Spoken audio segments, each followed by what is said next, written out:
you've been paying close attention to the stock market any time over the last year or so, you've probably heard the phrase, oh, the S&P 500 is expensive right now. And that isn't necessarily wrong. It was sitting oftentimes in the low 30s, mid to high 20s, and that is historically high for the S&P 500, which we're going to look at in this video.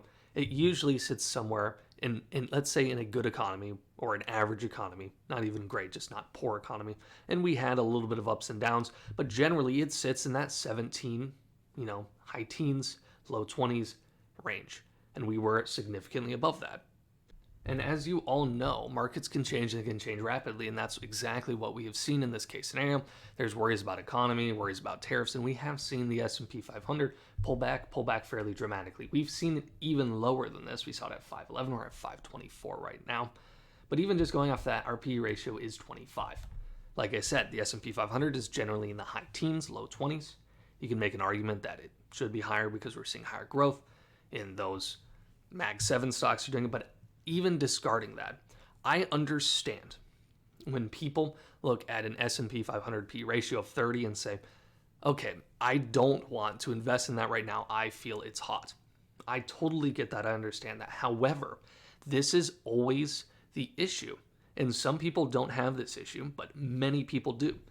Is instead of just being, okay, I don't want to buy this right now, they will always find a justification not to buy it.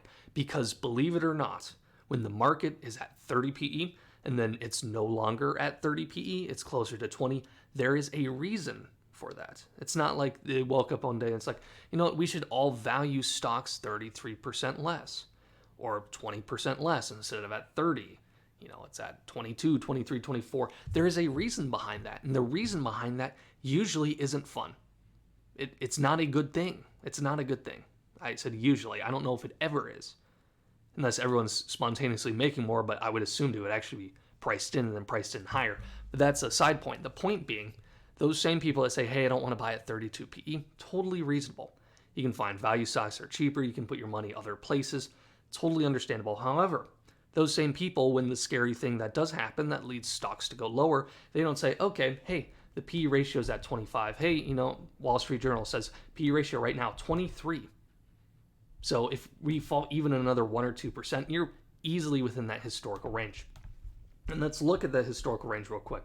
So I don't just want to talk out my rear end the entire time. Let's look at some data. And it had us right around that 28, 27 P ratio back in November. I feel like that's pretty fair. I feel like this is kind of a middle of the line estimation. So it'd probably have us about 20, high 23s, maybe 24 PE ratio right now. And if we look back historically at that ratio, well, honestly, this goes back literally to 87, but anything World War II, pre-World War II, just completely throw it out. It's not relevant to us at all where we are today. It just isn't. So if we're looking at the 60s, we're in that high teens the entire time. Okay, that's relevant. 80s were rough, we were lower. But if we're going back to 91, what do we see here on this chart? We're basically, we definitely have some periods in the teens. We do. High teens, 18, 19, 19, 18, 18, 19, 20. But generally, we don't go much lower than 20. The only time we do, well, this was when PE ratios were high because no one's making any money. This was a bubble, right? High 30s. This was when forward PEs were crazy low because everyone was making money during COVID. So PE ratio itself spiked up. And then obviously it went down. But generally, even in the bear market of 2022, PE ratio was like 19, maybe 18, 17 for a bit. To say on average the S&P 500 is sitting in the high teens, that would mean you're looking at everything like 85 and back and factoring that in. I don't think that's a fair argument. I don't think that's a fair comparison because the availability of stocks, 401ks, things like that, is so much more common now. We're just going to see higher PE ratios. We are. Now, I'm not saying higher meaning 30. That's normal. Buy into that. I still believe that's fair. But if you're saying 20 is anything other than cheap over the last 34 years, 1991, even 1990, 35 years, I think you're full of crap. I do. I don't think that's fair. So if we are looking at where we are now, if the economy is good, the economy is average, we're probably looking at an S&P 500 P ratio no lower of 20, 21, 22.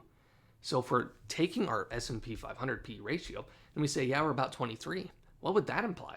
We're pretty normal. I mean, going back to 2017, 2015, we were right around that 23, 24, 23 range.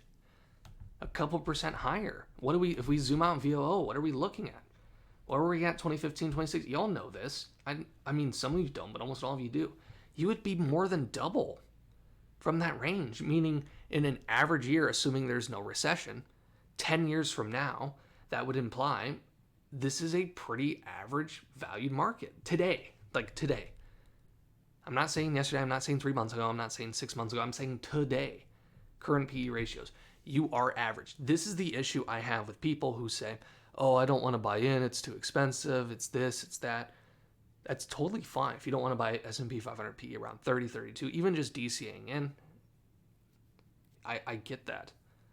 But when we're looking at a PE ratio that's slightly expensive, maybe 3, 4, 5%, make it fine. It drops 3%, then you have to buy them. But the issue is when the market depreciates, it goes down 10, 15, 20% off the S&P 530. What does that mean? It means people are not excited. And what happens when people are not excited? People aren't happy. People are scared. People don't want to buy in. Those same people, not all of them, but many of them, that say, I don't want to buy in at 30 PE. When it drops to 24, 23, now you're in an okay range since 1991. Yeah, sure, 1945, it was at 10, whatever, who cares? But a historical range of the S&P 500, you're in that average. You've done well in the metrics we have when it was in the high 20s. You say, oh, you see, it's going to go lower because tariffs are going to keep happening.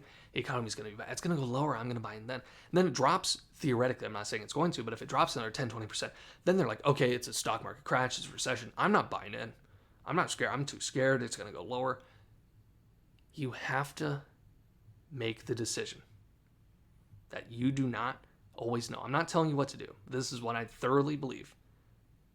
You cannot try to time these things if you're emotional. You just can't. You got to DCA in. You got to DCA in.